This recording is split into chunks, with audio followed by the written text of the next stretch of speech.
नमस्ते साथियों। आज की इस मैराथन क्लास में हम चैप्टर नंबर 12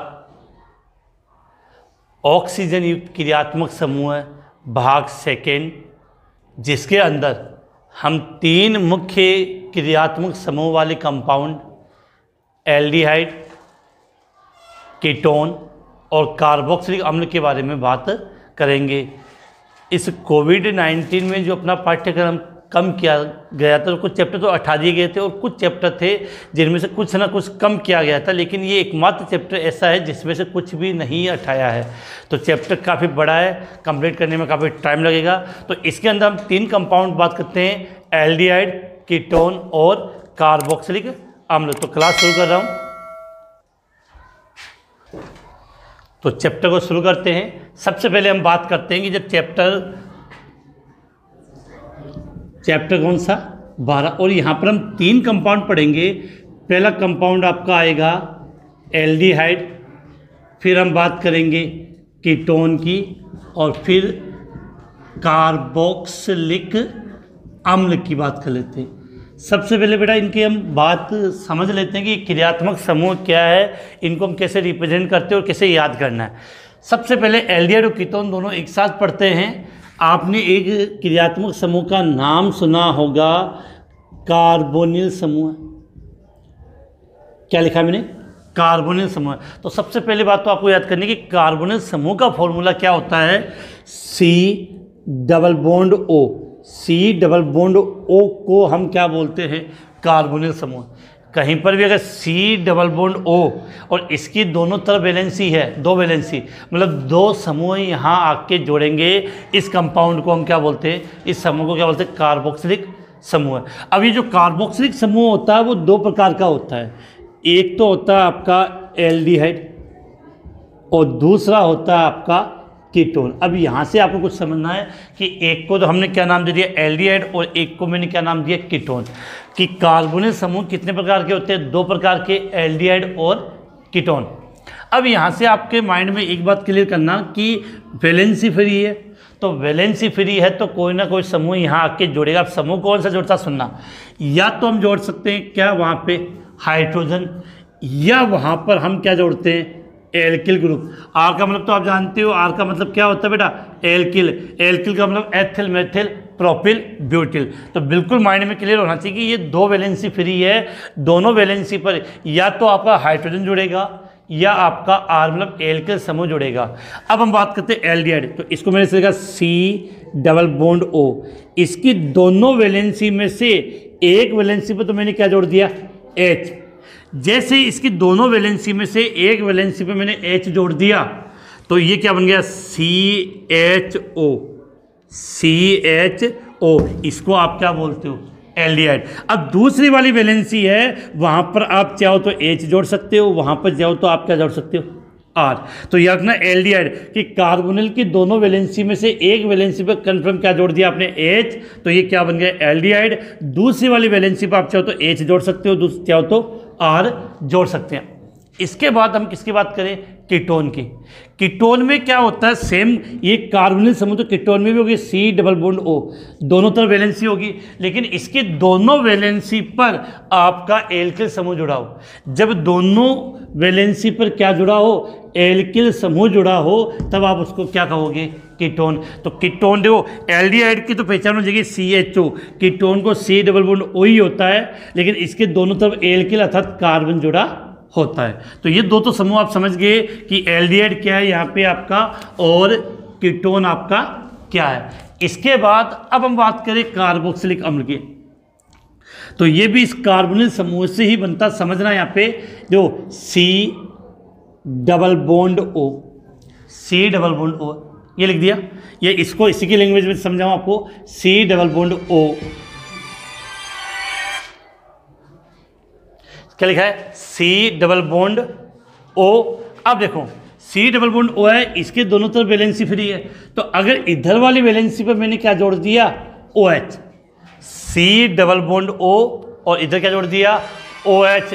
तो इधर वाली वैलेंसी पर यदि मैंने OH जोड़ दिया तो इस समूह को हम बोलते हैं कार्बोक्सिलिक अम्ल। चाहो तो आप ऐसे लिख सकते हो C≡O एच, COOH, इस समूह को आप क्या बोलते हो? कार्बोक्सिलिक अम्ल कहते हैं। COOH, इस समूह को हम क्या बोलते हैं? कार्बोक्सिलिक अम्ल। तो हमने 3 समूह की बात कर ली।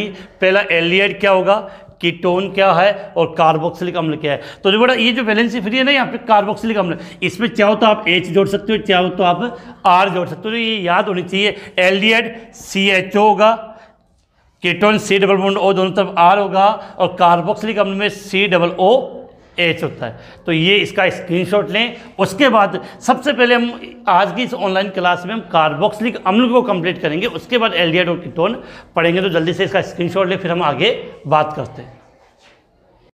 तो ये तीनों क्रियात्मक समूह तो बेटा बिल्कुल माइंड में, क्योंकि चैप्टर जब हम पढ़ेंगे तो आगे की चीज़ें अगर तभी माइंड में एकदम फिट याद होगी जब तक ये याद होगी। CHO एल्डिहाइड, COO दोनों तरफ क्या जुड़े हो? R, तब तो कीटोन हो गया। COOH या COOH, इसको हम क्या बोलते हैं? कार्बोक्सिलिक अम्ल। अब इसके बाद हम कार्बोक्सिलिक अम्ल की बात कर लेते हैं, और खासकर इसका नामकरण का जो क्वेश्चन है वो बोर्ड एग्जाम में काफ़ी बार पूछा गया है। और यहाँ से आप एक बात अपने माइंड में क्लियर कर लेना, चैप्टर नंबर 10, 11, 12 और 13 चारों चैप्टर में से एक चैप्टर में नामकरण का क्वेश्चन जरूर पूछा जाएगा। इसके बाद अब हम बात करते हैं कार्बोक्सिलिक अम्ल के नामकरण की। तो कुछ कंपाउंड लिख रहा हूँ, पहले हम उनका सादा नामकरण अगर है तो वो पढ़ेंगे, उसके बाद उसका IUPAC नाम। तो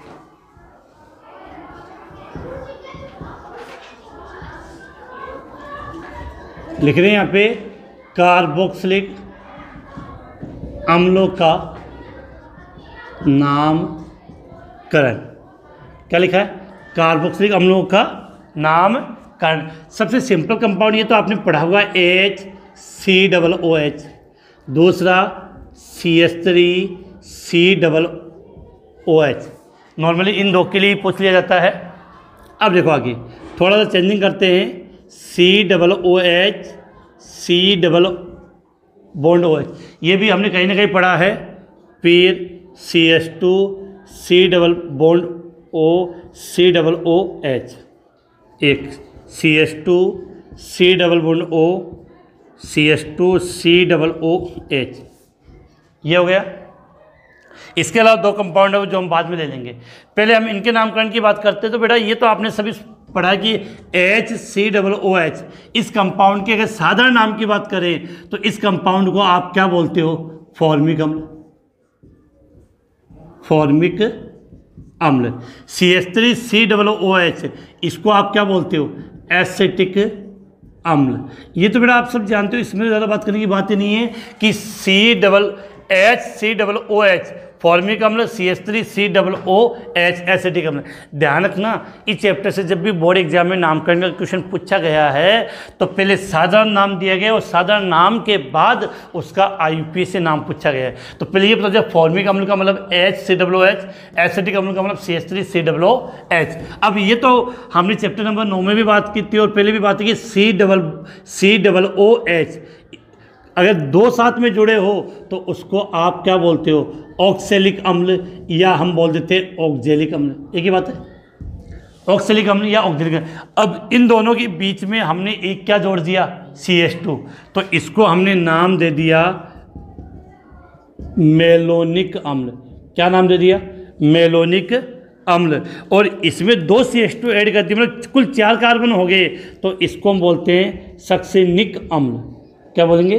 सक्सेनिक अम्ल। फिर से रिपीट कर दूं, याद क्या रखना था कि अगर 2 कार्बोक्सिलिक अम्ल है और दोनों आपस में जुड़े हैं तब तो उसका नाम हो गया ऑक्सैलिक अम्ल या ऑक्जेलिक अम्ल। यहाँ पर 2 कार्बोक्सिलिक अम्ल के बीच में एक CH2 जोड़ दिया तब नाम हो गया मेलोनिक अम्ल, और 2 CH2 अर्थात कुल 4 कार्बन तो नाम क्या हो गया? सक्सेनिक अम्ल। ये बोर्ड एग्जाम में क्वेश्चन पूछा गया है। ऑक्जेलिक अम्ल और मेलोनिक अम्ल का IUPAC नाम लिखें। ऑक्जेलिक अम्ल और मेलोनिक अम्ल का क्या लिखो? IUPAC आप नाम लिखें। तो इतनी बातें मैंने आपको बता दी है। ये सादा नामकरण हो गया। अब देखो इनका हमें क्या सीखना है? IUPAC नाम। सबसे पहले आपके माइंड में ये होना चाहिए कि जब भी हम किसका नाम करते हैं? कार्बोक्सिलिक अम्ल का, तो कार्बोक्सिलिक अम्ल का जो अनुलग्न होता है वो क्या होता है? ओइक अम्ल होता है। IUPAC नामकरण में कार्बोक्सिलिक अम्ल का अनुलग्न आप क्या यूज करते हो? ओइक अम्ल। कार्बोक्सिलिक अम्ल का अनुलग्न हम क्या यूज करते हैं? ओइक अम्ल। तो यहाँ से देखो बेटा, इस कंपाउंड को आप गौर से देखोगे तो देखो इसमें कुल कितने कार्बन है? एक कार्बन है। पूरे कंपाउंड में एक ही कार्बन है, तो एक कार्बन को आप क्या बोलते हो? मेथेन। और कार्बोक्सिलिक अम्ल है तो अनुलग्न क्या होता है? ओइक। तो नाम होगा इसका मेथेनोइक अम्ल। ध्यान रखना, जब भी हम किसी कंपाउंड का नामकरण करते हैं और उस क्रियात्मक समूह में भी कार्बन है तो उस कार्बन को भी हम काउंट करते हैं। तो इस पूरे कंपाउंड में एक ही कार्बन है, तो एक कार्बन से नाम हो गया मेथेन, और अनुलग्न क्या जोड़ दिया? ओइक। तो नाम क्या दे दिया? मेथेनोइक अम्ल। अब इस कंपाउंड के लिए देख लो, यहाँ कितने कार्बन है? एक और एक, दो। तो दो कार्बन से आपका क्या हो गया? एथेन, और एथेन में जोड़ दोगे ओइक, तो एथेनोइक अम्ल। क्या नाम हो गया? एथेनोइक अम्ल। अब देखो बेटा, यहाँ पे कुल कितने कार्बन है? दो कार्बन है। तो दो कार्बन के लिए आप क्या बोलते हो? एथेन। समझ लो बेटा, इनमें इन चारों को एक साथ समझ लेते हैं कि इसमें कितने कार्बन है? एक और एक, दो। इसमें एक, दो, तीन, और इसमें एक, दो, तीन, चार। तो बेटा प्रॉब्लम ही नहीं, दो कार्बन है तो एथेन, तीन कार्बन है तो मैंने क्या नाम लिख दिया? प्रोपेन, और चार कार्बन है तो क्या लिख दिया? ब्यूटेन। अब देखो, इसमें कार्बोक्सिलिक अम्ल एक नंबर पे और दूसरा 2 पे, तो इसको आप चाहे एथेन 1,2 डाई ओइक अम्ल। लेकिन बेटा एक चीज़ हो, जब दो ही कार्बन हो, दोनों ही कार्बोक्सिलिक अम्ल है, तो आपको काउंटिंग को रिप्रेजेंट करने की जरूरत नहीं, सीधा भी आप लिख सकते हो एथेन डाई ओइक अम्ल। लेकिन यहाँ से आपको काउंटिंग की आवश्यकता होगी। 3 कार्बन हो गए, 1, 2, 3, तो एक नंबर पे है और दूसरा कार्बोक्सिलिक अम्ल 3 नंबर पे है, तो इसका नाम क्या हो जाएगा? प्रोपेन 1,3 डाइक ओइक अम्ल। अगर इसमें एक नंबर पर और एक 4 नंबर पे है, तो ये हो जाएगा ब्यूटेन 1,4 डाइक ओइक अम्ल। तो ये कुछ कंपाउंड मुझे लगे थे। इसके अलावा 2 कंपाउंड और स्पेशल है जिनका कार्बोक्सिलिक अम्ल से रिलेटेड, उनके नामकरण की हम विशेष बात करेंगे। तो इसका स्क्रीनशॉट ले लें, क्योंकि ज़्यादा टाइम नहीं है, मैराथन क्लास है, 2 दिन के अंदर अपने को ये चैप्टर पूरा फिनिश करना है। तो जल्दी से इसका स्क्रीनशॉट लें, और उसके बाद हम आगे बात करते हैं। इसके बाद आगे हम बात करें तो ये कंपाउंड बड़ा इंपॉर्टेंट है। उस इनमें से जो भी लिखे हैं उन सब का बोर्ड एग्जाम में नामकरण से संबंधित क्वेश्चन पूछा जा चुका है। अब देखो आगे बात करें कि हाँ, एक और ये जो आपने लिखा ना एथेन 1,2 एथेन 1,3, इनमें क्योंकि जब कार्बोक्सिलिक अम्ल 2 है और कार्बन की सीधी संख्या पे, तो सीधी बात है एक नंबर पे आएगा और एक लास्ट वाले पे आएगा, तो वहाँ काउंटिंग की कोई आवश्यकता नहीं है। अब 2 कंपाउंड में और विशेष लिख रहा हूँ, वो समझना। एक तो ये CH2 CH CH2 COOH COOH और COOH। एक तो हमें इस कंपाउंड का IUPAC, कोई सदर नाम नहीं है, सीधा आपको इसका IUPAC से नामकरण करना है। दूसरा एक को लिख रहा हूँ यहाँ CH3 CH Br CH CH3 C OOH, ये COOH बोल देते हैं। अब देखो बेटा, यहाँ से एक विशेष बात तय आता है कि जब आप इसका नामकरण करोगे तो इस प्रकार के कंपाउंड में सीधी बात है कि आपको फॉर्मूला मिलेगा और हमें इनका सीधा का सीधा IUPAC नाम इनका लिखना है। तो नाम लिखोगे तो मेरा सीधी बात है कि कितने कार्बन की श्रृंखला है, सीधी कार्बन श्रृंखला, कितने कार्बन की सिलेक्ट करोगे? 4 कार्बन की, तो 1 2 3 4। काउंटिंग सदैव वहीं से होती है जहाँ से क्रियात्मक समूह को कम नंबर मिले, और जब क्रियात्मक समूह में ही कार्बन हो तो काउंटिंग कन्फर्म वहीं से होगी। तो ये 1 2 3 4। अब देखो Br 3 नंबर पे, तो जब Br 3 पे तो क्या होगा? 3 ब्रोमो 2 पे CH3, तो इसको बोलते हैं मेथिल। क्या बोलते हैं? मेथिल। तो इसको लिखेंगे कैसे? 3 ब्रोमो और 2 पे, और ये भी प्रतिस्थापी है, तो 3 ब्रोमो 2 मेथिल। क्या लिख रहे हैं? 3 ब्रोमो 2 मेथिल, और 4 कार्बन से क्या नाम हो जाएगा? ब्यूटेनोइक अम्ल। काफ़ी बच्चे सोचेंगे कि सर ये कार्बोक्सिलिक अम्ल वो 1 नंबर पे है, तो आप काउंटिंग क्यों शो नहीं कर रहे? फिर से रिपीट कर दूँगी, जब कार्बोक्सिलिक अम्ल है तो कन्फर्म काउंटिंग वहीं से स्टार्ट होगी, तो इसलिए काउंटिंग की आवश्यकता नहीं है। अब यहाँ देखो, ये ऊपर वाला कंपाउंड है वो बिल्कुल अलग है। अगर आप सबसे लंबी कार्बन श्रृंखला का चयन करते हो तो यहाँ से स्टार्ट होगी, यहाँ से चलेगी, यहाँ पर चलेगी, ये चलेगी। तो इस प्रकार से अगर ये श्रृंखला बनती है, अगर आपने इस श्रृंखला का चयन किया तो ये कार्बोक्सिलिक अम्ल आपका शेष रह जाता है। तो इस प्रकार से अगर आपको इसका नामकरण लिखना है तो यहाँ पर मैंने क्या किया, इसको थोड़ा चेंज कर दिया। इन 3 कार्बन की श्रृंखला ले ली। कितने कार्बन की? 3 कार्बन की। अब 3 कार्बन की श्रृंखला ले ली तो 3 कार्बन को आप क्या बोलोगे? प्रोपेन। अब ये 1 नंबर पर, ये 2 नंबर पर, और ये काउंटिंग कैसे कर लो, बात एक ही है।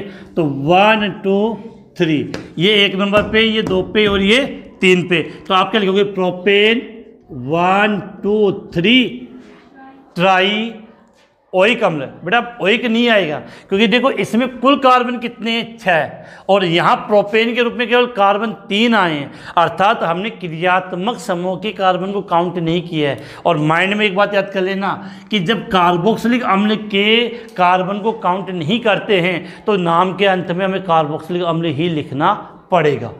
तो इसका नाम लिखोगे तो क्या नाम हो जाएगा? प्रोपेन 1 2 3, प्रोपेन 1 2 3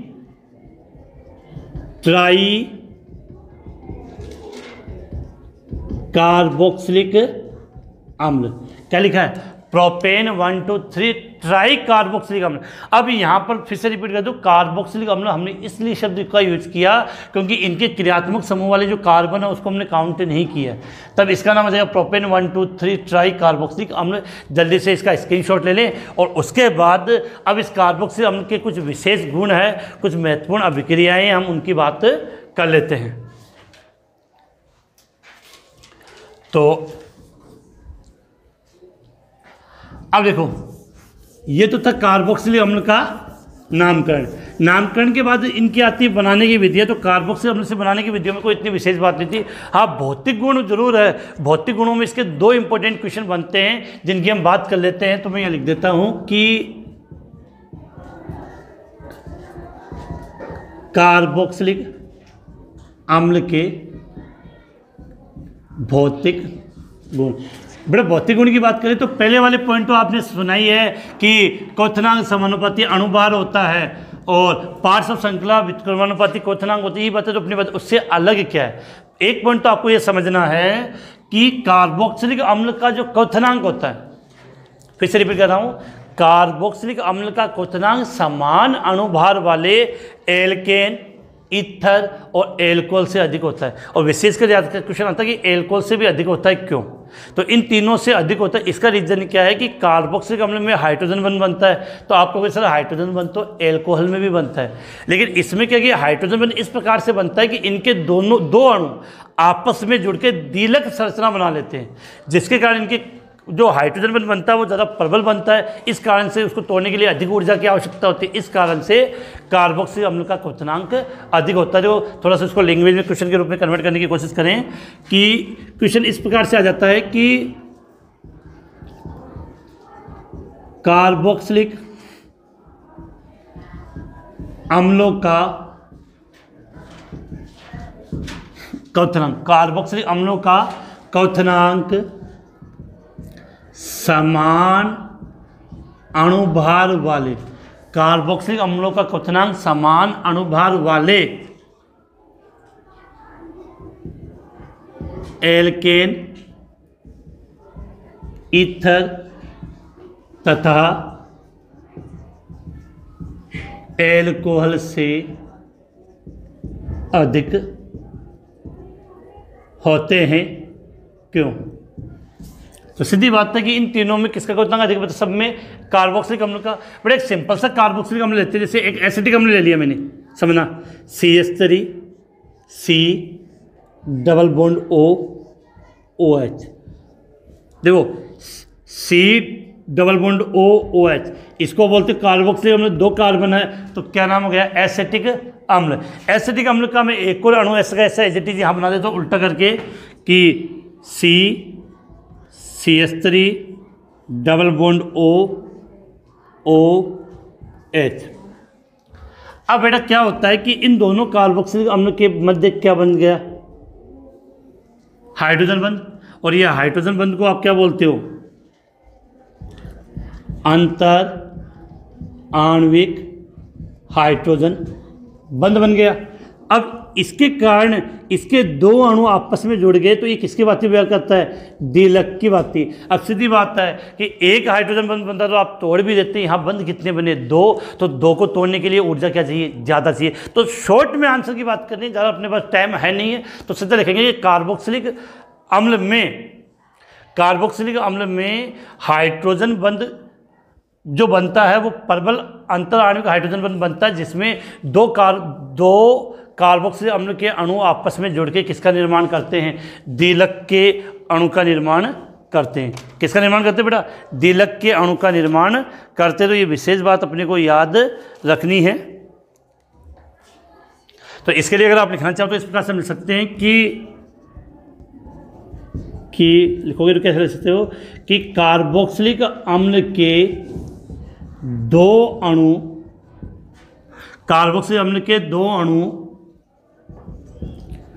आपस में हाइड्रोजन बंध से सगुणित का मतलब जुड़ के सगुणित होकर द्विलक बनाते हैं तथा इनके मध्य बना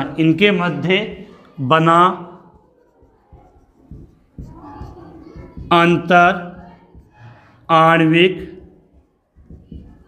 हाइड्रोजन बंध प्रबल होता है। आगे आप इस कारण से इनका क्वोतांक इनसे अधिक होता है। विशेष बात याद करनी है कि कार्बोक्सिलिक अम्ल के दो अणु हैं वो आपस में जुड़ जाएंगे और कौन सी संरचना का निर्माण हो जाएगा, द्विलक का।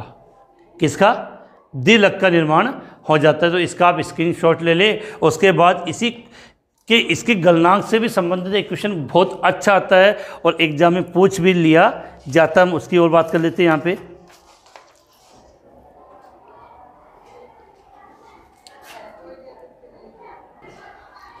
तो स्क्रीनशॉट ले लिए। इससे की बात है कि इसके गलनांक से संबंधित क्वेश्चन भी बहुत अच्छा एग्जाम में पूछ लिया जाता है। उसकी भी हम बात कर लेते हैं कि क्वेश्चन क्या आता है। देखो वो यहाँ पे कि सम संख्या युक्त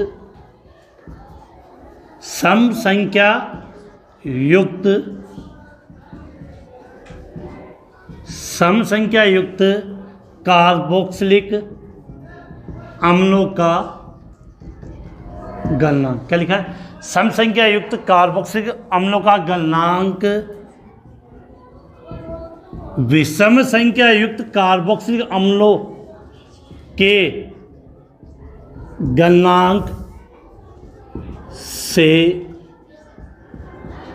अधिक होता है, क्यों। तो पहले तो क्वेश्चन पे गौर करें, इस बात को समझे कि कहना क्या चाह रहा सवाल के अंदर। ये कह रहा है कि जिन कार्बोक्सिलिक अम्ल की संख्या क्या होती है, सम होती है, वो अपने पास वाले विषम संख्या युक्त कार्बोक्सिलिक अम्ल से उनका गलनांक अधिक होता है। जैसे कि एग्जांपल बताऊं, एक कार्बोक्सिलिक अम्ल है जिसमें 6 कार्बन है और एक कार्बोक्सिलिक अम्ल में कार्बन कितने, 7। तो 6 वाले का गलनांक 7 वाले से अधिक होता है, क्यों। ये क्वेश्चन पूछा गया है। तो इसको आप समझो कि सपोज करते हैं एक कार्बोक्सिलिक अम्ल है, उसमें कार्बन की संख्या कितनी, 6 मानी। तो जैसे अभी बनाते हो CH3, देखो यहाँ एग्जाम्पल समझते हैं, CH3 CH2 CH2 CH2 CH2 C double bond OH। ये कार्बोक्सिलिक अम्ल है, 1 2 3 4 5 6 6 संख्या में, मतलब कार्बन की संख्या 6। एक और ये लेते हैं CH3 CH2 CH2 CH2, इसमें कार्बन की संख्या कितनी होगी बेटा, 7। अब रियल में अगर इनके स्ट्रक्चर देखें तो इसके स्ट्रक्चर इस प्रकार से होती है कि CH3 CH2 CH2 CH2 CH2 C double bond OH। 1 2 3 4 5 6। इसमें देखो CH3 CH2 CH2 CH2 CH2 CH2 C double bond OH हो गए। अब देखो बेटा, इसमें कार्बन काउंट किया आपने 1 2 3 4 5 6, सम संख्या में 1 2 3 4 5 6 7। विषम संख्या में। तो जब भी सम संख्या युक्त कार्बोक्सिलिक अम्ल होगा उसका पहला सिरा और अंतिम सिरा विपरीत दिशा में होगा, एक सिरा इधर तो दूसरा सिरा विपरीत दिशा में। लेकिन विषम संख्या में है तो इसका पहला सिरा और अंतिम सिरा है वो एक दिशा में होना। इसका मतलब क्या है बेटा, ये विषम दिशा में होंगे ना तो क्रिस्टल जालक में आसानी से समायोजित हो जाते हैं, और क्रिस्टल जालक में आसानी से समायोजित होंगे तो इनका गलनांक भी क्या होगा, ज़्यादा होगा। और ये दोनों एक ही तरफ हो गए, ये दोनों एक ही तरफ हो गए तो आसानी से समायोजित नहीं हो सकते। अगर आपने एग्जाम्पल देखा हो तो जूते का डब्बा है, जूते खरीदते हैं, डब्बे के अंदर दो जूते मिलेंगे तो दोनों, एक जूता ऐसा रखा है तो दूसरा इसके विपरीत में उल्टा होता है, इस प्रकार से, क्योंकि विपरीत दिशा में सिरे होंगे तो वो आसानी से समायोजित हो जाते हैं। और दोनों जूतों को आप अगर ऐसे रखोगे तो वो एक डब्बे में नहीं आएंगे। तो याद यहाँ पे रखना है कि सम संख्या युक्त कार्बोक्सिलिक अम्ल का जो गलनांक है वो विषम संख्या युक्त वाले कार्बोक्सिलिक अम्ल से अधिक होता है। क्यों? सीधा एक ही लिखोगे, क्योंकि सम संख्या युक्त कार्बोक्सिलिक अम्ल होता है वो क्रिस्टल जालक में या निबिड़ संकुलन में आसानी से समायोजित हो जाता है। तो इसका लिखेंगे कैसे आंसर कि पहले तो ये बना दिया, फिर ये लिख सकते कि सम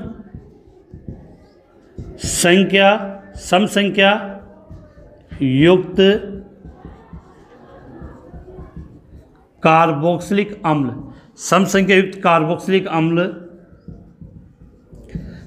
क्रिस्टल जालक में अच्छी तरह से निबिड़ संकुलित हो जाते हैं, क्योंकि इसका पहला व अंतिम सिरा विपरीत दिशा में होता है। तो बेटा इस प्रकार के छोटे मोटे क्वेश्चन सीधे आते हैं और 2 लाइनों का आंसर होता है। कितने लाइनों का? केवल 2 लाइन का आंसर है। ढंग से हमने लिख दिया, पढ़ लिया तो आसानी से अपना आंसर सही हो जाता है। तो जल्दी से आप इसका स्क्रीनशॉट लें। और इसके बाद कार्बोक्सिलिक अम्ल की कुछ रासायनिक अभिक्रियाएं हैं, 3-4 इंपॉर्टेंट, हम उनकी बात करते हैं। और सबसे इंपॉर्टेंट कार्बोक्सिलिक अम्ल के अम्लीय गुण, इसमें तो काफ़ी अच्छे क्वेश्चन बनने की संभावना होती है। तो उनके हम आगे बात करेंगे। पहले इसका जल्दी से स्क्रीनशॉट लें, उसके बाद आगे बात करते हैं। अब देखो बेटा आगे बात करें।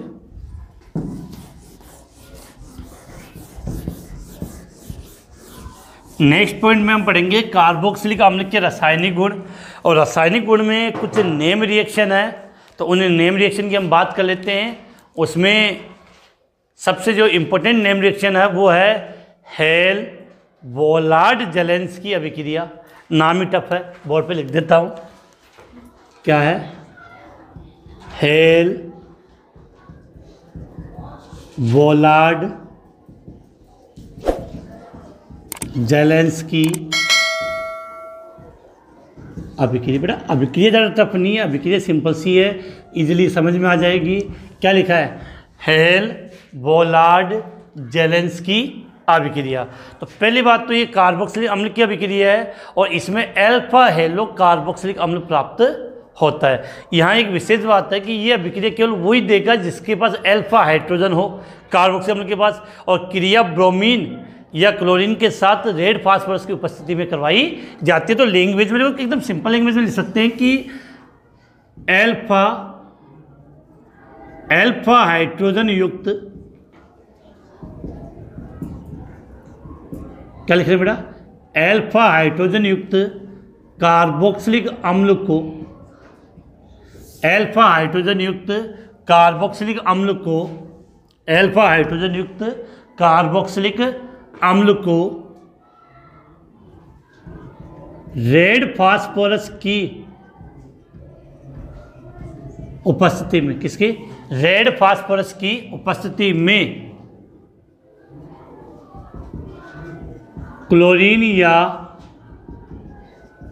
ब्रोमीन के साथ गरम करने पर अल्फा हेलो, क्या लिख रहे हैं? Alpha hello alpha hello carboxylic अम्ल प्राप्त होता है, इसे हेल्फ वोलार्ड जेलेंस्की अभिक्रिया कहते हैं। तो यहाँ आपको समझना क्या था कि सबसे पहले बात तो कि कार्बोक्सी, कौन से कार्बोक्सी अम्ल जिनके पास क्या हो, अल्फा हाइड्रोजन। तो अल्फा हाइड्रोजन युक्त कार्बोक्सी अम्ल की क्रिया हम किससे करवाएंगे, रेड फास्फोरस की उपस्थिति में, किसके साथ, क्लोरीन या ब्रोमीन के साथ गर्म करेंगे तो हमें प्राप्त क्या होगा, अल्फा हेलो कार्बोक्सिलिक अम्ल। रिएक्शन समझने की कोशिश करना कि अल्फा हाइड्रोजन होना चाहिए। अब काफ़ी बच्चे ये नहीं समझ पाएंगे कि सर अल्फा हाइड्रोजन क्या होता है। तो यहाँ से आप एक बात समझो कि जैसे सपोज करो ये मैंने क्या बना दिया, कार्बोक्सिलिक अम्ल। तो कार्बोक्सिलिक अम्ल क्रियात्मक समूह है, तो क्रियात्मक समूह से कार्बन की श्रृंखला जुड़ी हुई है। तो क्रियात्मक समूह से जो पहला कार्बन जुड़ा होता है उस कार्बन को बोलते हैं हम अल्फा कार्बन। क्या बोलते हैं, अल्फा कार्बन। अगला वाला बीटा गामा डेल्टा चलता रहता है। तो क्रियात्मक समूह से जो पहला कार्बन होता है उस कार्बन को क्या बोलते हैं, अल्फा कार्बन। और इस अल्फा कार्बन से जो हाइड्रोजन जुड़े होते हैं उन हाइड्रोजन को हम क्या बोलते हैं, अल्फा हाइड्रोजन। तो सीधी बात है कि अल्फा हाइड्रोजन युक्त कार्बोक्सिलिक अम्ल का मतलब क्या होगा कि कार्बोक्सिलिक अम्ल से जो पहला कार्बन जुड़ा होता है उस पर जो हाइड्रोजन जुड़े होंगे उसको हम क्या बोलते हैं, अल्फा हाइड्रोजन बोलते हैं। तो अब जो रिएक्शन की बात करते हैं इसको समझ, देखो यहाँ पे तो इसको एक सिंपल से रिप्रेजेंट कर रहा हूँ, RCH C double bond O और यहाँ पे एक हाइड्रोजन मैंने से रिप्रेजेंट कर दी। कार्बोक्सिलिक अम्ल इस कार्बन से जुड़ा है, इसमें 2 हाइड्रोजन जुड़े, तो ये कौन से हाइड्रोजन हो गए, अल्फा हाइड्रोजन। इसकी क्रिया हमने करवा दी क्लोरीन या ब्रोमीन से, तो यहाँ इसकी क्रिया करवा दो तो मैं X2 से, या मैं X2 पे या तो क्लोरीन होगी या ब्रोमीन होगी, और क्रिया किसकी उपस्थिति में, रेड फास्फोरस की। तो बेटा इतना तो आप समझदार हो कि कितने हेलोजन है, 2। तो यहाँ से एक हेलोजन और एक H यहाँ से क्या हो जाएगा, अलग हो जाएगा, और दूसरे वाला हेलोजन है वो यहाँ के जुड़ जाएगा। 2 थे तो 2 में से एक तो इस H के साथ जुड़ के बाहर चला जाएगा और दूसरे हेलोजन को हम यहाँ जोड़ देंगे तो क्या बन जाएगा आपका RCH X C double bond C double OH। तो ये क्या हो गया, अल्फा हेलो कार्बोक्सिलिक अम्ल। अब इसका एक एग्जाम्पल समझ लेते हैं, जैसे यहीं के रूप में मैंने ले लिया CH3 C double bond C double OH। क्रिया किससे करवाते हैं, अब यार Cl2 लेंगे या Br2। तो सपोज करो मैंने यहाँ पे क्या ले लिया, Cl2, क्रिया सेम किसकी उपस्थिति में, रेड फास्फोरस। अब देखो क्रियात्मक समूह से जो कार्बन जुड़ा है वो कौन सा कार्बन हो गया, अल्फा कार्बन। तो ये अल्फा हाइड्रोजन। तो यहाँ से हमें कितने हाइड्रोजन की आवश्यकता है, 1 की। तो अगर थोड़ा अभिक्रिया इजी हो तो इस कार्बन से 3 हाइड्रोजन जुड़े, कितने जुड़े, 3। तो इसको अगर हम ऐसे भी लिख सकते हैं CH2 और यहाँ पे क्या लिख दिया बेटा, H। तो यहाँ पर भी 3 हाइड्रोजन, अब साफ समझ में आ जाएगा। और यहाँ Cl2 कितने, 2, चाहो तो दोनों Cl को ऐसे लिख दो, Cl और Cl। अब सीधी सी बात है कि यहाँ से एक Cl और एक यहाँ से H क्या हो गया, बाहर चला गया। इस Cl को मैंने यहाँ पे जोड़ दिया तो CH2 Cl C double OH क्या नाम हो गया, देखो इसका नाम तो एसिटिक अम्ल है। अल्फा में जुड़े तो ऐसा बोल सकते हो अल्फा क्लोरो एसिटिक अम्ल, अल्फा क्लोरो एसिटिक अम्ल। और IUPAC से नामकरण करो तो कितने कार्बन है बेटा, 1 2। तो 2 क्लोरो में 2 क्लोरो एथेनोइक अम्ल, क्या लिखा है, 2 क्लोरो एथेनोइक अम्ल। तो ये कौन सी अभिक्रिया होगी आपकी, हेल वोलार्ड जेलेंस्की अभिक्रिया, जिसमें अल्फा हाइड्रोजन हट जाएगा और उसके स्थान पे क्लोरीन या ब्रोमीन जुड़ जाती है। तो इसका स्क्रीनशॉट ले लें, उसके बाद हम नेक्स्ट अभिक्रिया की बात कर लेते हैं। इसके बाद बेटा अब नेक्स्ट रिएक्शन की बात करें, इसका स्क्रीनशॉट आप ले लेना ढंग से और अच्छी तरीके से याद कर लेना कि ये रिएक्शन एग्जाम में पूछ ली जाती है। इसके बाद इसकी अगर नेक्स्ट रिएक्शन की बात करें तो एक अभिक्रिया आती है आपकी, अभिक्रिया से ज़्यादा इसका लाइन के रूप में समीकरण आता है, वो क्वेश्चन कैसे आता है वो मैं अलग से आपको बता दूंगा। यहाँ पर आपको याद करनी इस अभिक्रिया को हम बोलते हैं वी कार्बोक्सिलीकरण। क्या लिखा बेटा? वी कार्बोक्सिली, समीकरण का नाम क्या लिखा बेटा मैंने? वी कार्बोक्सिलीकरण। बेटा इस अभिक्रिया में कुछ बातें आपको विशेष याद करनी है कि होता क्या है कि कार्बोक्सिलिक अम्ल की अभिक्रिया है, इसमें कार्बोक्सिलिक अम्ल को सोडा लाइम के साथ गर्म किया जाता है। ये विशेष ध्यान देना, किसके साथ बात कर रहा हूं मैं? सोडा लाइम के साथ। इसमें कार्बोक्सिलिक अम्ल को किसके साथ गर्म करते हैं? सोडा लाइम के साथ। अब ये पता होना चाहिए कि पहले सोडा लाइम क्या होता है कि sodium hydroxide plus calcium oxide का मिश्रण, वो भी 3:1 में। कि इसको हम क्या कभी ऐसे मान लो आ जाएगी सोडा लाइम क्या होता है, तो आप क्या बोलोगे कि सोडियम हाइड्रोक्साइड तथा कैल्शियम ऑक्साइड का 3:1 में जो मिश्रण है उसको हम क्या बोलते हैं? Soda lime. अब यहाँ से एक शब्द वी कार्बोक्सिलीकरण का मतलब कार्बन है वो बाहर निकलेगा, और ध्यान रखना नॉर्मली कार्बन CO2 के रूप में बाहर निकलता है। तो इसको पहले हम लैंग्वेज के रूप में लिख लेते हैं, फिर थोड़ी सी बातें कर लेते हैं कि लिख रहे हैं कार्बोक्सिलिक अम्ल के लवण लिया जाता है। इसमें कार्बोक्सिलिक अम्ल का लवण लेते हैं, और लवण में भी मुख्यतः हम सोडियम लवण ले लेते हैं। तो कार्बोक्सिलिक अम्ल के सोडियम लवण को सोडा लाइम के साथ, कार्बोक्सिलिक अम्ल के सोडियम लवण को सोडा लाइम के साथ गर्म करने पर एल्केन प्राप्त होता है। क्या प्राप्त होता है बेटा? एल्केन प्राप्त होता है। इसे, इसमें क्या होता है? इसमें एक कार्बन CO2 के रूप में बाहर चला जाता है तथा इसमें CO2 गैस बनती है, वो बाहर चली जाएगी, तो इसमें एक कार्बन CO2 के रूप में बाहर चला जाता है। इस कारण से वी कार्बोक्सिलीकरण का मतलब एक कार्बन कम हो जाता है। अब देखो इसको कैसे लिखना है। समीकरण की बात करें तो कार्बोक्सिलिक अम्ल का सोडियम लवण, तो देखो RC≡OH, ये तो क्या हो गया आपका? कार्बोक्सिलिक अम्ल। अब इस कार्बोक्सिलिक अम्ल का हमें क्या बनाना है? सोडियम लवण। तो मैंने क्या लिख दिया? Na। अब इसकी क्रिया किससे होती है? सोडा लाइम के साथ। तो सोडा लाइम को यहाँ मैं तीर के निशान पे लिख रहा हूँ, समझना, NaOH + CaO। तो ये सोडियम हाइड्रोक्साइड यहाँ काम में आएगा। देखो रिएक्शन कैसे होती है, और साथ आपने क्या कर दिया? इसको गर्म किया। तो अब देखो यहाँ से होता क्या है कि आपका Na कितने हो गए बेटा? 2, CO3, तो ये पूरा एक साथ बाहर चला जाएगा।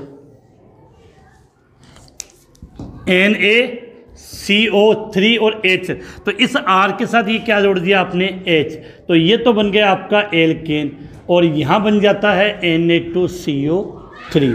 अब विशेष बात आपको मैं इसका एग्जाम्पल लेकर समझा रहा हूँ। जैसे मैंने यहाँ पर एसिडिक अम्ल का सोडियम लवण ले लिया, CH3C≡OONA, इसको हम बोलते हैं सोडियम एसीटेट। क्या लिख दिया? Sodium acetate. और इसको इस सोडा लाइम के साथ मैंने क्या कर दिया? गरम। तो NaOH + CaO, तो क्या हुआ कि यहाँ से NaO और ये पूरा बाहर चला जाएगा, अर्थात कितने Na हो गए? 2, 1 C और O3, तो क्या बाहर चला गया? Na2CO3। अब देखो यहाँ क्या बचा? CH3 और यहाँ का एक H, तो कुल क्या हो गया? CH4। क्या बन गया? मेथेन। अब सीधी सी बात आपको क्या समझनी है कि यहाँ जो आपने कंपाउंड लिया तो उसमें कार्बन कितना था? 2, और यहाँ जो कंपाउंड प्राप्त हो रहा उसमें कार्बन कितना है? 1। तो विशेष याद रखने की इस अभिक्रिया में जो एक कार्बन कम हो जाता है, एल्केन जो प्राप्त होता है वो इस कार्बोक्सिल अम्ल के कार्बन से कम होता है। इस कारण से इसको हमने क्या नाम दिया? वी कार्बोक्सिलीकरण। तो या तो एग्जाम में आपको ये समीकरण देकर क्वेश्चन पूछ सकता है, या जो बोर्ड एग्जाम में क्वेश्चन आया वो मुझे ऐसे याद है कि क्वेश्चन इस प्रकार से पूछा गया था कि सोडियम एसीटेट सोडियम एसीटेट को सोडा लाइम, सोडियम एसीटेट को सोडा लाइम के, सोडियम एसीटेट को सोडा लाइम के साथ गरम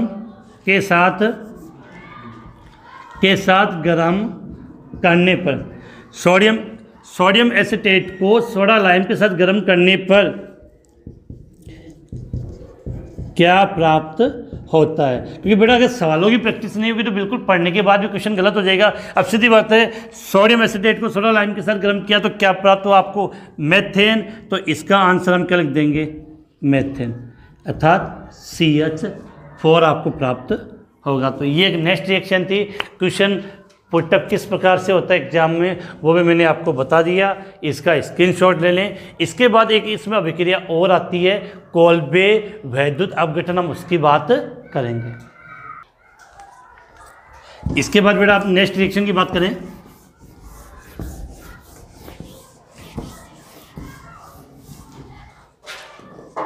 अब देखो नेक्स्ट जो रिएक्शन है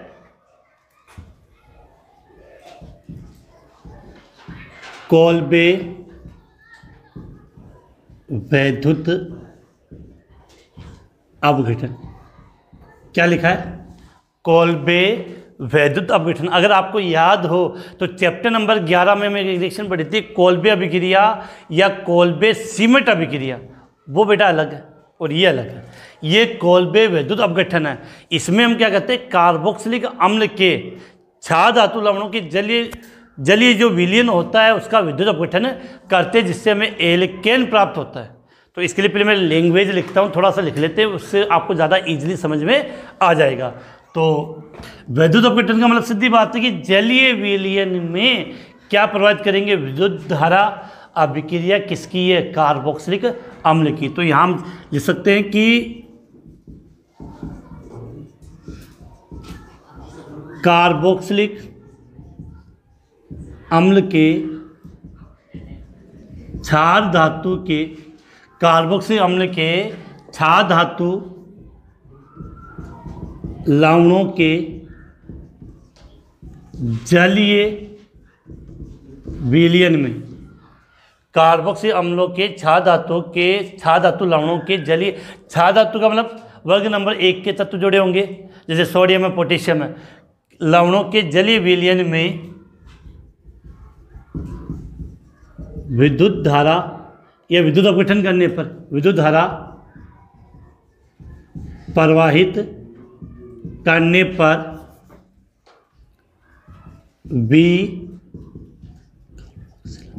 बी कार्बोक्सिलन होता है तथा विकार्बोक्सिलन होता है तथा एल्केन प्राप्त होता है। क्या प्राप्त होता है, इसमें भी एल्केन प्राप्त होता है। विशेष बात क्या है आपने वो सुन लेना कि प्राप्त एल्केन में कार्बन की संख्या, प्राप्त एल्केन में कार्बन की संख्या एल्किल समूह में उपस्थित कार्बन की संख्या से दोगुनी होती है। प्राप्त एल्केन में कार्बन की संख्या एल्किल समूह में उपस्थित कार्बन की संख्या से दुगनी होती है। अब देखो बेटा यहाँ से लिंक भी समझना। सबसे पहले हम क्या करते हैं कि कार्बोक्सिलिक अम्ल के क्षार धातु लवण अर्थात सोडियम कार्बोक्सिलिक अम्ल या पोटेशियम कार्बोक्सिलिक अम्ल ले लेते हैं और उसके जलीय विलयन में आप क्या प्रभावित करोगे, विद्युत धारा। तो वहाँ विकार्बोक्सिलीकरण होगा, मतलब कार्बन की संख्या कम हो जाएगी और हमें क्या प्राप्त होगा, एल्केन प्राप्त होता है।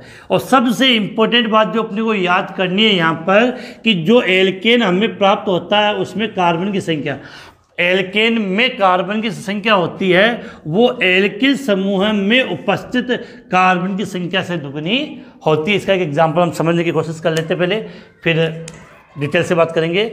जैसे R C double bond O O N A, ये क्या ले लिया मैंने, सोडियम, कार्बोक्सिलिक अम्ल का कौन सा लवण, सोडियम लवण।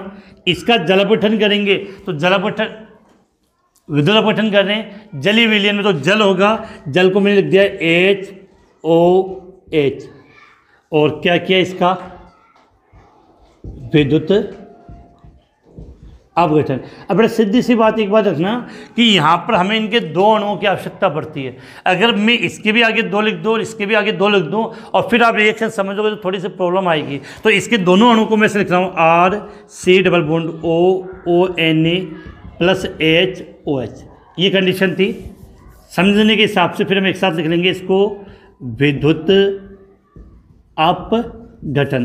तो ये बड़ा सबसे पहले इतना तो आप समझ जाओगे अब होने वाला क्या है कि यहाँ पर Na और यहाँ पर OH है, तो यहाँ से NaOH, यहाँ से NaOH, इसका मतलब कितने NaOH बन गए, 2 NaOH बन गया। अब देखो यहाँ पे CO2, ये CO2 के रूप में और ये भी CO2 के रूप में, तो 2 अणु किसके बन गए आपके CO2, कितने अणु, 2 बन गए। माइनस का निशान मतलब ये चीज़ें बाहर निकल रही, इसका मतलब ये होता है CO2 हो गया। अब देखो R और R आपस में जुड़ जाएगा, R और R आपस में जुड़ेगा तो आपका ये एल्केन बन गया R और R, इसको मैंने क्या नाम दे दिया, एल्केन प्लस। अब देखो यहाँ से ये दोनों R आपस में जुड़ गए और यहाँ से ये हाइड्रोजन बाहर निकल गया H2, तो ये हो गया आपका H2। अब यहाँ पर आपको एक विषय जाननी है, ये जो एल्केन प्राप्त होता है वो तो आपको प्राप्त होता है एनोड पे, और जो हाइड्रोजन गैस है वो प्राप्त होती है आपको कहाँ पे, कैथोड पे। और साथ में NaOH के 2 अणु और CO2 के भी कितने अणु प्राप्त होते हैं, 2 अणु प्राप्त होते, ये विशेष बात ध्यान रखनी है। अब बेटा ये तो आपने ऐसा लिखा है, लेकिन समझने के लिए था कि इससे कैसे बाहर निकला वो चीज़ें सब समझ में आ गई। लेकिन आपको याद रखना कि जब भी आपको इस समीकरण को अगर एग्जाम में लिखना है, इस समीकरण को अगर आपको एग्जाम में लिखना है तो सदैव ऐसे लिखोगे 2RCOONA प्लस 2H2। क्या किया आपने, इसका विद्युत अपघटन, विद्युत अपघटन। तो सीधी बात है, अब बना क्या वो याद होना चाहिए, RR plus H2 plus 2NaOH plus 2CO2। तो ये आपकी हो गई कोल्बे विद्युत अपघटन है। इसका एक इंपॉर्टेंट क्वेश्चन बोर्ड एग्जाम में आया हुआ है, पूछा गया है, वो मैं लिखाऊंगा, जगह नहीं बची। पहले आप इसका स्क्रीनशॉट ले लें, फिर हम इस रिएक्शन को मिटा देते हैं, क्योंकि अभी तो हमने R के रूप में लिखा है, तो इसका एग्जाम्पल लेकर भी अपने को समझना है, तो जल्दी से इसका स्क्रीनशॉट लें, उसके बाद हम आगे बात करते हैं। तो आपने स्क्रीनशॉट ले लिया। अब बेटा इस नीचे वाले रिएक्शन को मिटा रहा हूँ क्योंकि जगह नहीं है अपने पास, और कुछ 1-2 एग्जाम्पल, अच्छे एग्जाम्पल इस रिएक्शन के कोल्बे अभिक्रिया के हमें समझने हैं। अब देखो, जैसे हम एक एग्जाम्पल लेते हैं सोडियम एसीटेट। क्या लिया, सोडियम एसीटेट। तो सोडियम एसीटेट का फॉर्मूला अभी हमने थोड़ी देर पहले लिखा था, CH3C डबल बॉन्ड Na। क्या नाम होता है इसका, सोडियम एसीटेट।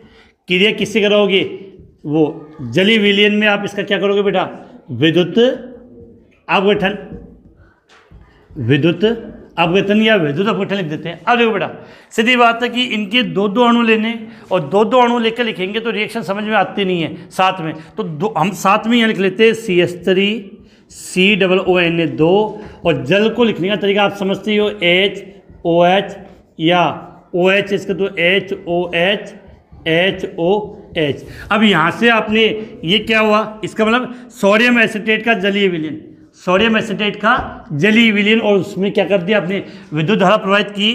तो यहाँ से तो ये आपका क्या बन गया, NaOH NaOH NaOH कितने बन गए, 2। यहाँ से CO2 क्या हो गई, बाहर निकल गई। अब यहाँ पर आपके दोनों CH3 आपस में क्या हो गए, जुड़ जाएंगे, और यहाँ से दोनों H आपके जोड़ेंगे। तो अब देखो इसको लिखोगे कि CH3 आपस में जोड़ेंगे तो CH3 ये तो हो गया एथेन, और ये हो गया H2, साथ में क्या आपका 2NaOH प्लस 2CO2, इतना बन गया। अब देखो ये एथेन बना है, ये एथेन कहाँ पर बनेगा, एनोड, क्योंकि विद्युत धारा प्रवाहित करोगे तो एक एनोड होगा और एक कैथोड। तो एनोड पर तो आपको एथेन प्राप्त होगा, और जो हाइड्रोजन गैस है वो कहाँ प्राप्त होगी, कैथोड पे। अब यहाँ जो समझने लायक 3-4 बातें आपकी क्लियर होगी कि हमने क्या लिखा कि एल्केन जो हमें प्राप्त होता, प्राप्त एल्केन में कार्बन की जो संख्या है वो एल्किल समूह में उपस्थित कार्बन की संख्या से दुगनी होती है। कैसे समझना कि ये आपने लिखा था CH3COONA, बताओ इसमें एल्किल समूह कौन है? मेथिल है। तो इस मेथिल में कार्बन कितना है? 1 है। और यहाँ जो आपको एथेन प्राप्त हुआ है इसमें कार्बन कितने? 2 है। तो ये बातें थी। अब एक बात, बोर्ड एग्जाम में क्वेश्चन क्या आया था, देखो अभी मैंने आपको लिखाया था कि सोडियम एसीटेट का आप सोडियम एसीटेट को सोडा लाइम के साथ गर्म किया तब तो मेथेन था, लेकिन सोडियम एसीटेट का विद्युत अपघटन कर दोगे तो आपको क्या प्राप्त होगा? एथेन। तो ये बात विशेष आपके माइंड में कर लेना। फॉर्मूला किसका? ये सोडियम एसीटेट। तो क्वेश्चन के रूप में मैं लिखा देता हूँ आपको कि सोडियम एसीटेट का, या सोडियम एसीटेट के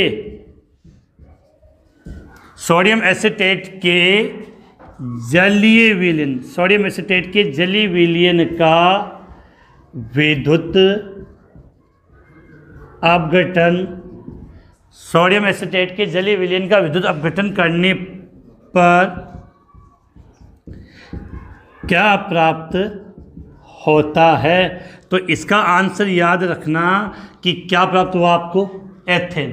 क्या प्राप्त होता है? एथेन। बहुत सीधा क्वेश्चन है और सीधा एग्जाम में ऐसा आ जाता है। इंपॉर्टेंट क्वेश्चन है कि कौन सी अभिक्रिया, पहले वाली और ये, यहाँ से अच्छे क्वेश्चन बनते हैं। तो ये कोल्बे विद्युत अपघटन अभिक्रिया आपकी समाप्त हो गई है, इसका स्क्रीनशॉट लें। इसके बाद सबसे इंपॉर्टेंट पॉइंट, कार्बोक्सिलिक अम्ल की अम्लीयता के बारे में बात करेंगे। किसके बारे में? कार्बोक्सिलिक अम्ल की अम्लीयता के बारे में बात करेंगे कि कौन अधिक अम्ल है कौन कम है। इसका स्क्रीनशॉट ले लें, उसके बाद आगे बात करते हैं। इसके बाद हम नेक्स्ट टॉपिक की बात करें इसी में।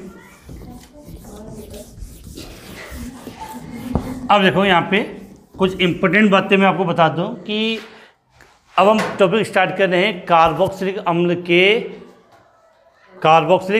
अम्ल के अम्लीय गुण की बात करेंगे। तो अम्लीय गुण में सीधी सी बात है कि कल भी मैंने बात की थी आपसे कि एल्कोहल फिनोल।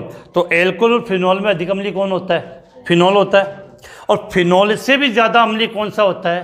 कार्बोक्सिलिक अम्ल होता है। तो यहाँ से ही क्वेश्चन अच्छा बनता है। तो सबसे पहले हम स्टार्ट करते हैं कुछ पॉइंटों को समझते हुए कि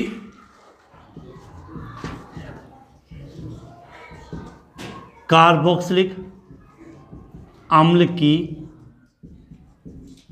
अम्लीयता। क्या लिखा है? कार्बोक्सिलिक अम्ल की अम्लीयता। एक बात समझना यहाँ पे, जब आप बुक उठाओगे तो बुक में आपको 2 शब्द लिखे हुए मिलेंगे, वो भी समझने जरूरी है। एक तो आपको लिखा होता है Ka और एक लिखा हुआ मिलेगा pKa। एक तो लिखा हुआ मिलेगा Ka और एक लिखा हुआ मिलेगा pKa। बेटा क्या होता है कि इस Ka को तो हम क्या बोलते हैं? अम्ल का वियोजन स्थिरांक, अम्ल का वियोजन स्थिरांक। और इस अम्ल के वियोजन स्थिरांक को पीक के रूप में, लॉग के रूप में रिप्रेजेंट किया गया। किसके रूप में रिप्रेजेंट किया है? लॉग के रूप में। अगर आपको समझ ना आए तो आपने ये पढ़ा होगा H+ और pH पढ़ा है। तो ये तो H+ तो इस रूप में हो गया और ये pH के रूप में ये हो गया। अब यहाँ से एक बात सुन लो, आपने सबको पढ़ा है कि जो कंपाउंड जितना अधिक H+ आयन देता है वो उतना अधिक अम्लीय होता है, और उसके लिए जो जितना अधिक अम्लीय होगा उसके लिए pH का मान उतना कम होता है। सेम कंडीशन यहाँ रखनी है कि कार्बोक्सिलिक अम्ल की अम्लीयता की जब हम बात करें तो हम इसी के द्वारा रिप्रेजेंट करते हैं Ka और pKa। तो कार्बोक्सिलिक अम्ल के लिए Ka का मान जितना ज़्यादा होगा, जिस कार्बोक्सिलिक अम्ल के लिए, जैसे एसिटिक अम्ल होता है आपका, एसिटिक अम्ल है, फॉर्मिक अम्ल है, ऑक्जेलिक अम्ल है, तो जिस कार्बोक्सिलिक अम्ल के लिए Ka का मान जितना ज़्यादा होगा वो उतना अधिक अम्लीय होगा। लेकिन ये लॉग के रूप में है, तो यहाँ पर क्या होगा? जिस कार्बोक्सिलिक अम्ल के लिए pKa का मान जितना कम होगा वो उतना अधिक अम्लीय होगा। ये बात मैं क्यों बता रहा हूँ, क्योंकि एग्जाम में कभी कभार क्वेश्चन ऐसा भी आ सकता है कि 3 कार्बोक्सिलिक अम्ल दे देंगे और उनके नीचे या तो Ka या pKa का मान दिया हुआ हो सकता है, फिर पूछ लिया जाए कि कौन अधिक अम्लीय और कौन अधिक क्षारीय होता है।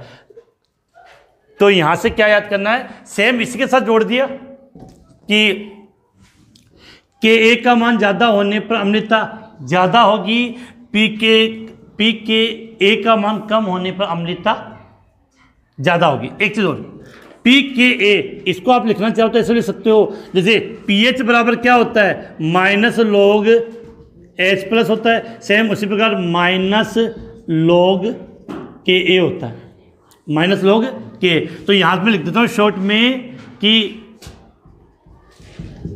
इसका मान ज़्यादा होने पर कार्बोक्सिलिक अम्ल अधिक अम्लीय होगा। इसका मान ज़्यादा होने पर कार्बोक्सिलिक अम्ल अधिक अम्लीय होगा, और यहाँ इसका मान जितना कम होगा, इसका मान जितना कम होगा, कार्बोक्सिलिक अम्ल उतना अधिक अम्लीय होगा। तो बड़ा इसका स्क्रीनशॉट ले लें, कभी इनके मान के अकॉर्डिंग क्वेश्चन पूछा जाए तो आप इसको हल करके बता सकते हो। माइंड कर लेना, Ka का मान ज़्यादा होगा तो कार्बोक्सिलिक ज़्यादा अम्लीय होगा, और pKa का मान जितना कम होगा कार्बोक्सिलिक अम्ल उतना अधिक अम्लीय होगा। तो स्क्रीनशॉट ले लें, उसके बाद आगे बात करें इसके टॉपिक्स पे। अब देखो यहाँ पे हम कुछ बातें कर लेते हैं कार्बोक्सिलिक अम्ल की अम्लता से रिलेटेड क्वेश्चन के रूप में, कि एक क्वेश्चन तो आपका यही बोर्ड एग्जाम में पूछ लिया जाता है कि कार्बोक्सिलिक अम्ल फिनॉल से अधिक अम्लीय होता है, क्यों, ये समझाइए। तो क्वेश्चन लिख देता हूँ यहाँ पे कि कार्बोक्सिलिक अम्ल फिनॉल से अधिक अम्लीय होता है, क्यों। बात करें अपने कार्बोक्सिलिक अम्ल फिनॉल से अधिक अम्लीय होता है क्यों, तो बड़े एक बात सुन लेना यहाँ पे कि कार्बोक्सिलिक अम्ल की स्ट्रक्चर बनाई यहाँ पे, तो RC≡OH है। तो अम्ल होने का मतलब ये किसका क्या करेगा, H+ आयन का। तो यहाँ से अगर ये H बाहर जाएगा तो O पर किसका निशान आ जाएगा, माइनस का निशान आ जाएगा। तो इसको हम क्या लिखते हैं, RC≡OO- और यहाँ पे H+, ये हो गया। तो RC≡OOH ये हो गया कार्बोक्सिलिक अम्ल। जब कार्बोक्सिलिक अम्ल ने एक H+ आयन का त्याग कर दिया तो इस आयन को बोलते हैं हम कार्बोक्सिलेट आयन। क्या बोलते हैं, कार्बोक्सिलेट आयन। क्या लिखा है, कार्बोक्सिलेट आयन। अब बेटा इस स्ट्रक्चर को मैं यह ढंग से बना रहा हूँ और इसको समझा रहा हूँ। एग्जाम में क्वेश्चन ये भी पूछा जाता है कि कार्बोक्सिलेट आयन की अनुनादी संरचना बनाइए। देखो यहाँ पे कि RC≡O इस ऑक्सीजन के बाहरी कोश में, देखो बेटा क्या होता है कि समझो तो ऑक्सीजन के बाहरी कोश में 6 इलेक्ट्रॉन होते हैं, तो 6 में से 2 तो बंद बनाने में भाग लिए, कितने में से 4। जब हाइड्रोजन बाहर जाएगा H+ का, तो दोनों के दोनों इलेक्ट्रॉन भी इस पे आ जाएंगे। तो इसका मतलब यहाँ पर कुल इलेक्ट्रॉन कितने हो गए, 6 और माइनस का। इस स्ट्रक्चर को हम क्या बोलते हैं, कार्बोक्सिलेट आयन। अब देखो, और इस ऑक्सीजन के बाहरी कोश में कितने होते हैं, 4। तो होता क्या कार्बोक्सिलेट आयन में कि इसका एक लोन पेयर है वो यहाँ आ जाएगा। जैसे ये लोन पेयर यहाँ आएगा तो यहाँ डबल बॉन्ड बनेगा, और यहाँ पर डबल बॉन्ड बनने का मतलब क्या होता है कि कार्बन के कुल बंध कितने हुए, 2, 2, 4 और 1, 5। तो उस कंडीशन में यहाँ वाला डबल बॉन्ड टूट जाएगा और उसका इलेक्ट्रॉन कहाँ जाएगा, इस ऑक्सीजन पे। तो इसकी स्ट्रक्चर आप कैसे बनाओगे, R C, दो बेटा इसको वापस से मैं वो स्ट्रक्चर बना के वापस से समझा रहा हूँ। यहाँ पे डबल बॉन्ड O माइनस था, तो आपने क्या किया कि इस लोन पेयर को यहाँ दिया, इस लोन पेयर को यहाँ आने का मतलब यहाँ पर क्या बन गया, डबल बॉन्ड बन गया। अब यहाँ पर डबल बॉन्ड बनेगा, इसका मतलब कार्बन पेपर कितने, 2 2 4 और 1 5। तो उस कंडीशन में ये बंद टूट गया और इसके इलेक्ट्रॉन यहाँ आ गए। तो 4 इलेक्ट्रॉन तो पहले से, तो 2 और आगे 6।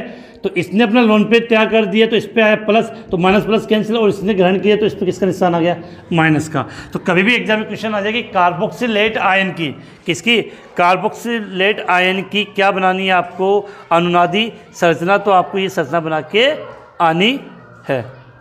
अब देखो इसमें इसका सारांश क्या निकला कि इसका मतलब ये तो माइनस का निशान इस पे हो सकता है या इस पे हो सकता है। तो इसको हम चाहे तो इस प्रकार से भी रिप्रेजेंट कर सकते हैं, R C और O, और इस अब डबल बॉन्ड दोनों पे एक पर होगा तो उसको इस प्रकार से हमने आधा रिप्रेजेंट कर रहे हैं, डॉट डॉट डॉट डॉट के रूप में। अब चार्ज भी इस पर -1/2 और इस पर -1/2, चाहो तो आप ऐसे भी लिख सकते हो। तो ये आपने क्या बना दी है, कार्बोक्सिलेट आयन की अनुनादी संरचना में लिख रहा हूँ, नहीं आप अपने स्तर पे लिख लोगे, क्वेश्चन आ जाता है कि कार्बोक्सिलेट आयन की अनुनादी संरचना बनाइए। अब जो अपनी क्वेश्चन की अपने आंसर की बात करते हैं कि पहले आप इसका स्क्रीनशॉट ले लें, उसके बाद इसके आंसर की हम बात करते हैं डिटेल से। तो ये कार्बोक्सिलेट आयन की अनुनादी संरचना। अब एक क्वेश्चन समझना कि कार्बोक्सिलिक अम्ल जब H+ आयन ग्रहण करेगा तो क्या बनाएगा, H+ आयन का त्याग करेगा तो कार्बोक्सिलेट आयन बनाएगा। और फिनोल जब H+ आयन का त्याग करता है तो क्या बनाता है, फिनोक्साइड आयन बनाता है। आपको पता है कि कल वाली क्लास में हमने फिनोक्साइड आयन की अनुनादी संरचना बनाई थी। फिनोक्साइड आयन की जब अनुनादी संरचना बनाई थी तो कितनी बनी थी, 5।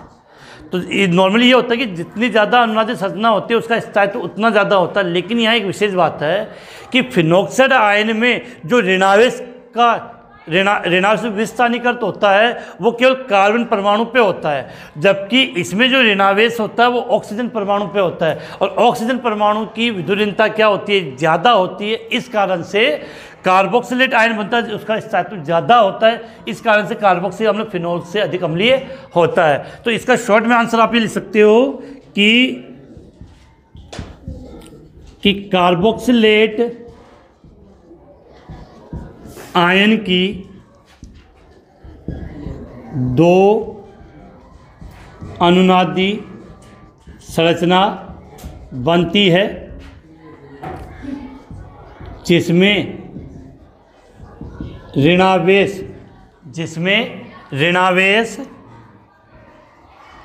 अधिक विद्युत ऋणी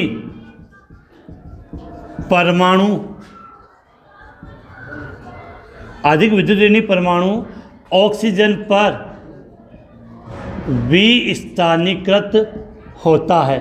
मतलब ये जो ऋणावेश है वो किस पे आता है, इसमें ऋणावेश ऑक्सीजन परमाणु पे आता है, जबकि फिनोल में किस पे आता है, कार्बन पे। और फिनोल की कार्बन की विद्युतीयता ऑक्सीजन की तुलना में कम होती है। अब इसकी जगह नहीं बची है थोड़ा सा लिखने का आंसर, तो इसको थोड़ा सा मैं साइड में लिख रहा हूँ कि शॉर्ट में अपने आ जाए। क्या लिखा है, ऑक्सीजन परमाणु विस्थानीकृत होता है जबकि फिनोल में 5 अनुनादी संरचना होती है। जबकि फिनोल में कितनी, जबकि फिनोल में 5 अनुनादी संरचना होती है, लेकिन ऋणावेश फिनोल बोलते हैं, फिनोक्साइड आयन ले सकते हैं। फिनोक्साइड आयन ज़्यादा कंफर्टेबल रहेगा यहाँ पे कि फिनोक्साइड आयन, जबकि फिनोक्साइड आयन में 5 अनुनादी संरचना होती है, लेकिन ऋणावेश कार्बन परमाणु पर आता है। इसलिए कार्बोक्सिलिक अम्ल होता है वो फिनोल से क्या होता है, आपका अधिक अम्लीय होता है। अब आप इसका स्क्रीनशॉट लें। अब मैं काफ़ी कार्बोक्सिलिक अम्ल आपको लिखाऊंगा जिनका अम्लीयता का क्रम अपने बोर्ड एग्जाम में काफ़ी बार पूछा जाता है, और कम से कम किताब के अंदर इसके 5 या 6 एग्जाम्पल दिए हैं जो पूछ लिया जाता है कि तो जल्दी से स्क्रीनशॉट लें, फिर आगे बात करें।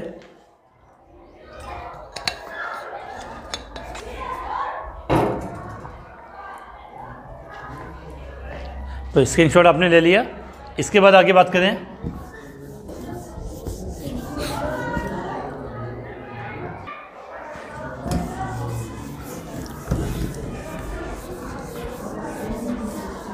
इसके बाद यहाँ पर आप एक बात और समझें कि जैसे मैंने कार्बोक्सिलिक अम्ल बना दिया, कार्बोक्सिलिक अम्ल से क्या जुड़ा होगा, कोई समूह जुड़ा होगा।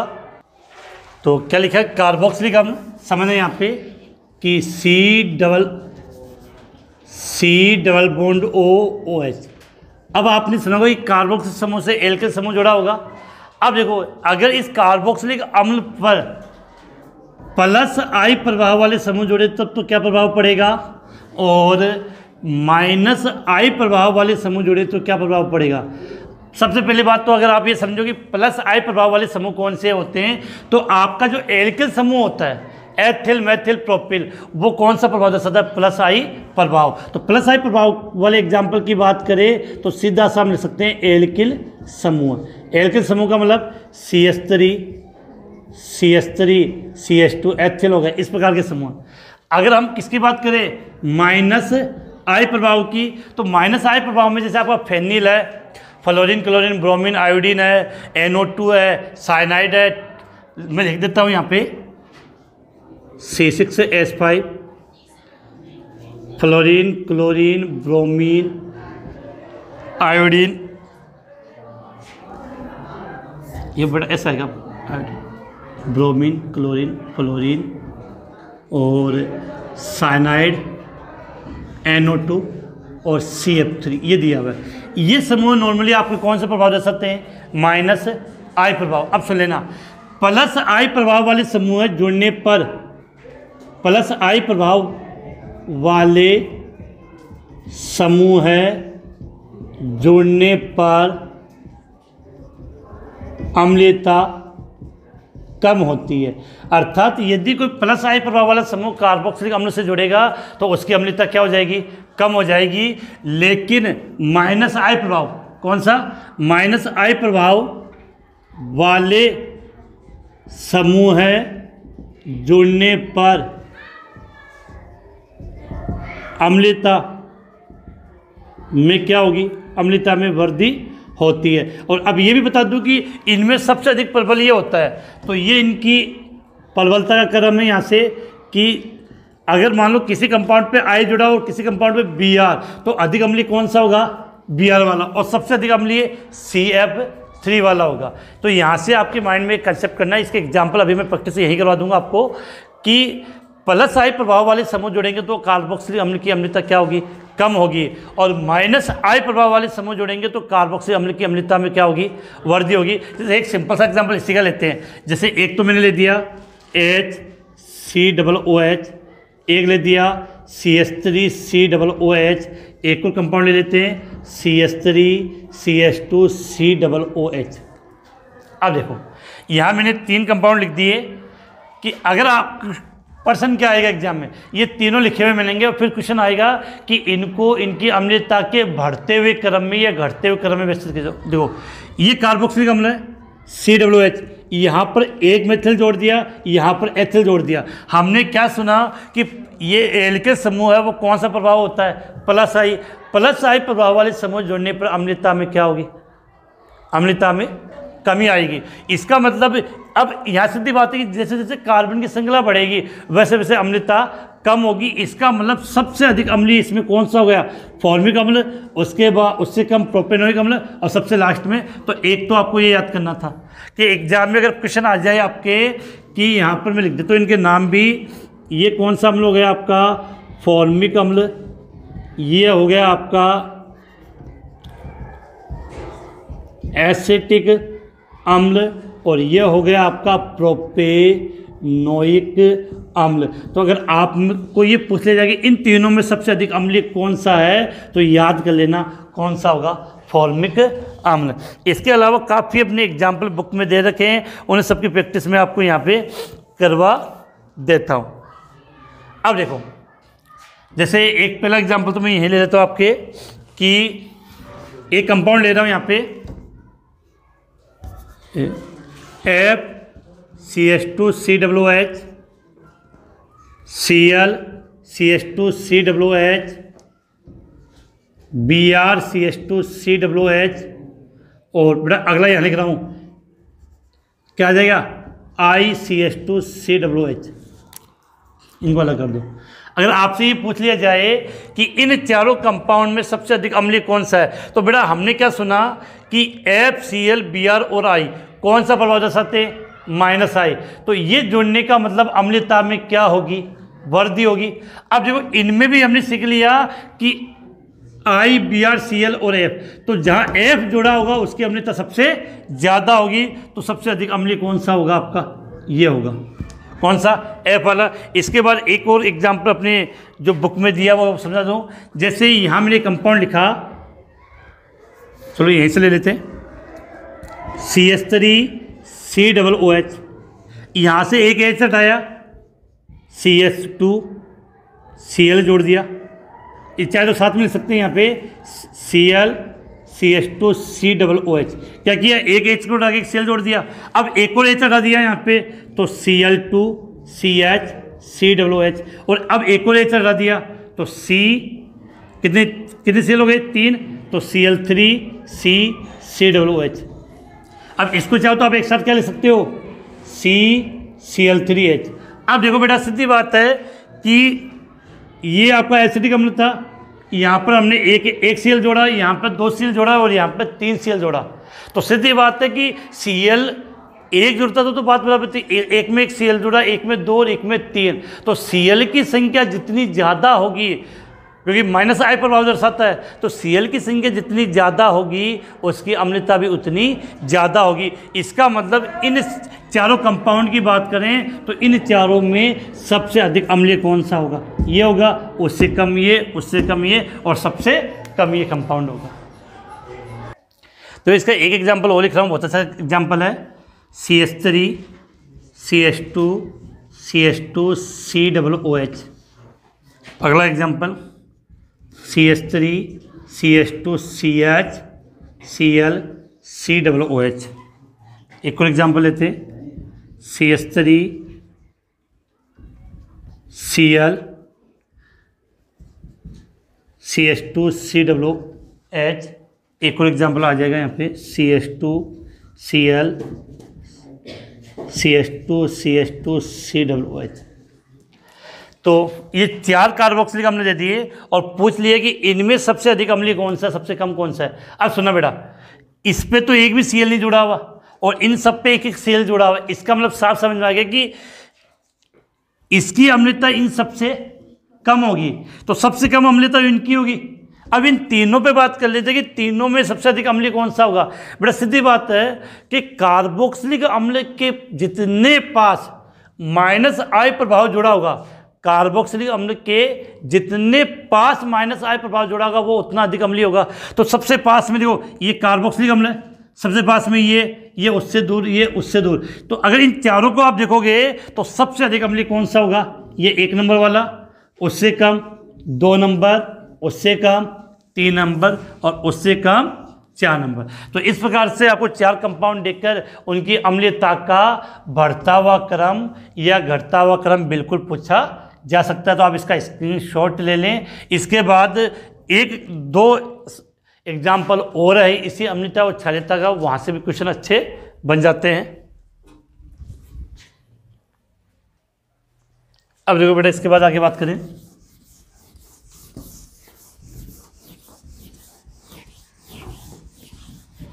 यहाँ एक विशेष बात रखना, अगर एग्जाम में क्वेश्चन आ जाए आपसे कि फॉर्मिक अम्ल एक दे दिया आपको एसिटिक अम्ल और एक दे दिया आपको बेंजोइक अम्ल। क्वेश्चन ये आ गया है कि इनमें तीनों में सबसे अधिक अम्लीय कौन सा और सबसे कम कौन सा है। तो पहले हमें स्ट्रक्चर से फॉर्मिक अम्ल का फॉर्मूला क्या होता है, HCOOH, एसिटिक अम्ल का CH3COOH, और बेंजोइक अम्ल का मतलब क्या हुआ, बेंजीन वलय के ऊपर क्या जोड़ दिया, COOH। तो बेटा बेंजीन वलय मतलब C6H5 हो गया। तो अगर नॉर्मली देखा जाए तो देखो ये नॉर्मल कार्बोक्सी अम्ल हो गया, इस पर CH3 जुड़ा है तो अम्लता क्या होगी, घटेगी। तो इन दोनों में अधिक अम्लीय कौन सा होगा, ये होगा। लेकिन यहाँ पर क्या जुड़ा आपका, बेंजीन वाले, मतलब ये जो बेंजीन जोड़ते हो उसी का तो मतलब क्या होता है, C6H5, क्या बोलते हैं, फेनिल। तो ये -I प्रभाव दर्शाता है। तो देखा जाए तो देखने में तो ये लगता है कि इन तीनों में सबसे अधिक अम्लीय कौन सा होना चाहिए, बेंजोइक अम्ल। लेकिन याद कर लेना, एक क्रम लिखा रहा हूँ, ये क्रम ही आपको याद करना है कि इन तीनों में बात करें तो फॉर्मिक अम्ल सबसे अधिक अम्लीय होगा, उससे कम बेंजोइक अम्ल, और सबसे कम इन तीनों की बात करें तो एसिटिक अम्ल। कौन सा होगा, कायदे से वैसे होना चाहिए लेकिन कुछ रीजन है जिसके कारण ये क्रम मैंने आपको यहाँ लिखा दिया, इसको एज इट इज याद कर लेना कि इन तीनों की बात करें तो सबसे अधिक अम्लीय कौन सा, फॉर्मिक अम्ल, उससे कम बेंजोइक अम्ल, और उससे भी कम एसिटिक अम्ल है। अब मैं आपको 3 कंपाउंड वो लिख रहा हूँ, वहाँ आप सोच समझ के आंसर बताना कि सबसे अधिक अम्लीय कौन सा होगा। कि जैसे एक तो मैंने क्या किया,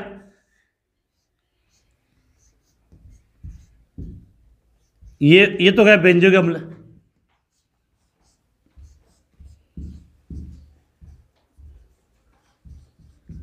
यहां जोड़ दिया मैंने OCH3, और ये हो गया COOH NO2। अब देखो बेटा ऐसे कंपाउंड में अगर हमें पता लगाना कि कौन अधिक अम्लीय कौन अधिक क्षारीय, तो एक बात पकड़ो कि ये NO2 है वो कौन सा प्रभाव दर्शाता है, -I प्रभाव। OCH3 होता है वो आपका +I प्रभाव। तो ये +I प्रभाव है।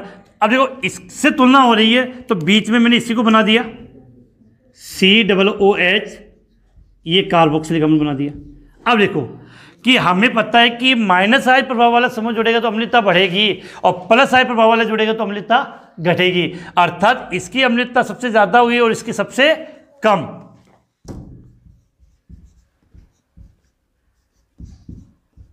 ये NO2 हो गया, COOH, यहाँ पे OCH3।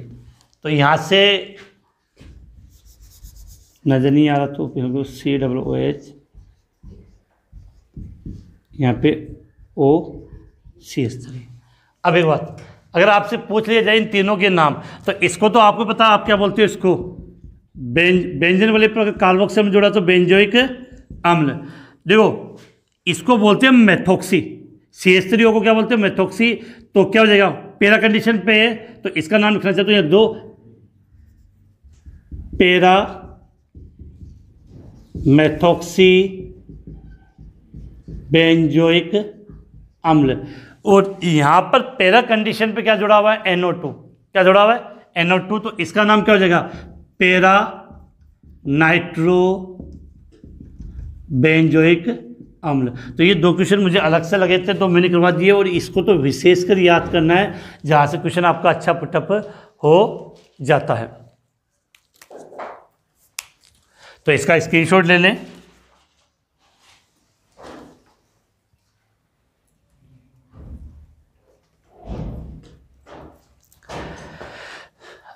अब इसके बाद हम बात करते हैं कि ये तो था अपना कार्बोक्सिलिक अम्ल, क्या कंप्लीट हो गया अपना कार्बोक्सिलिक अम्ल। अब कार्बोक्सिलिक अम्ल के बाद अब हम बात करेंगे एल्डिहाइड और कीटोन की, जिसकी क्लास अपनी कल होगी।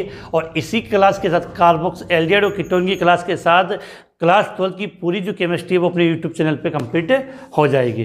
तो आज की क्लास हम यही समाप्त करते हैं, फिर कल मिलेंगे इसी टाइम पे।